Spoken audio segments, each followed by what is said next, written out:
Hello, I am Lynn Fitzhugh, the Executive Director and founder of Restoring Earth Connection. After more than a dozen years of doing climate activism, I came to the conclusion that we have to do this work from a completely different paradigm because the existing paradigm of capitalism, colonialism, patriarchy, and domination over the earth is what got us into this mess. Disconnection from Earth fundamentally underlies the climate crisis. To transform the situation, we must work out of the new and ancient paradigm that recognizes that we are part of a living Earth and create an interdependent, reciprocal relationship with our planet. We also have to do this work in a more fun way. We do experiential Joanna Macy style active hope workshops, as well as imaging a sustainable planet workshops to gather our vision for action. We hold action groups based upon the book, Braiding Sweetgrass, examining how to integrate Kimmerer's wisdom into our lives. We have monthly Friends of Trees meetings where volunteers learn how to be a voice for trees in our local jurisdictions and other governmental bodies. And we do successful advocacy. I lived in Seattle for many decades and watched 255 acres of trees disappear in just 5 years. I am determined that Thurston County will preserve its tree cover. We have successfully advocated for our local cities and county to have stronger, more protective tree codes. And we work in coalition with other groups to try to get the Department of Natural Resources to preserve the last 5% of legacy forests on their lands. And we are currently trying to get the State Building Code Council to reverse a measure that will result in massive tree loss on all of the lots developed in our state henceforth. In the year to come, if funds support us, we will be doing an endangered species focused mass project for the possession of the species, a tree ambassador approach to protecting the largest trees in our city, and a support group for parents raising children in a time of climate. All generations must come together to protect our planet, and we can do it in a fun and empowering way. Thank you. In Braiding Sweetgrass, author Robin Wall Kimmerer weaves wisdom from the scientific traditions of Indigenous Americans and Western scholarship.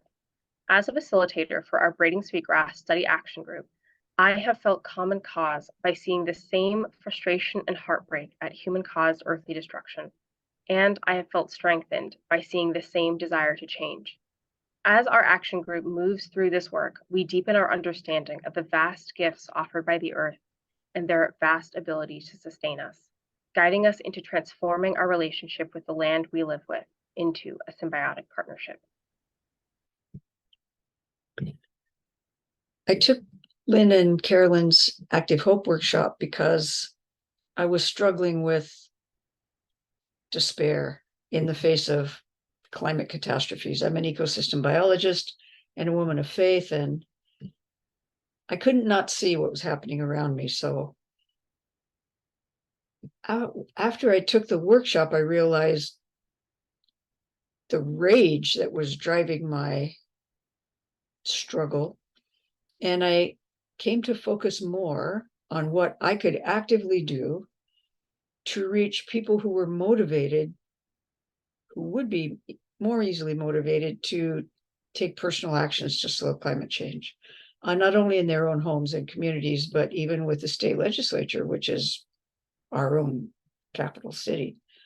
And so I started working with more faith-based folk, and now we're putting solar on the whole roof of our church. We're adding plug-in electric stations in the church. We have a big energy fair that we did for the whole community, well received, and more workshops we're doing. It feels like I'm reaching a lot more people more effectively, and I can't not see what's happening around me. I can't say we're going to stop this wreck, but in an effort to slow it down, I'm reminded of what Tolkien said in Lord of the Rings when Gandalf and Frodo are in the mines of Moria, and Frodo says, I wish the ring had never come to me. I wish I didn't live in these times. And Gandalf says to him, so do all who live to see such times. But that is not for us to decide. What's for us to decide is what to do with these times in which we are given. And that pretty much resonates for me. March of 2020, Friends of Trees was very involved with the city of Lacey, and I, as a Friend of Trees member, was on the tree task force for the city of Lacey. We were instrumental in getting the city council to vote and pass after 2 years. It was a long time. It was almost 2 years. The council voted to pass 3 trees every 5 years rule, and this was actually stronger protections. And again, we were instrumental in having that done. And also, recently, there's been a state building code in Washington State that's very detrimental to our trees here. And Friends of Trees has been instrumental in getting together, collaborating to write a white paper and speak out at the council. We had large numbers of people from Friends of Trees that spoke out against this code, and we're still right there trying to fight it. So Friends of Trees is very active. As far as a tree group, it's probably the most active one in Thurston County. It is, and action is not only healing for us to do, but it's the way to get it done. So thank you.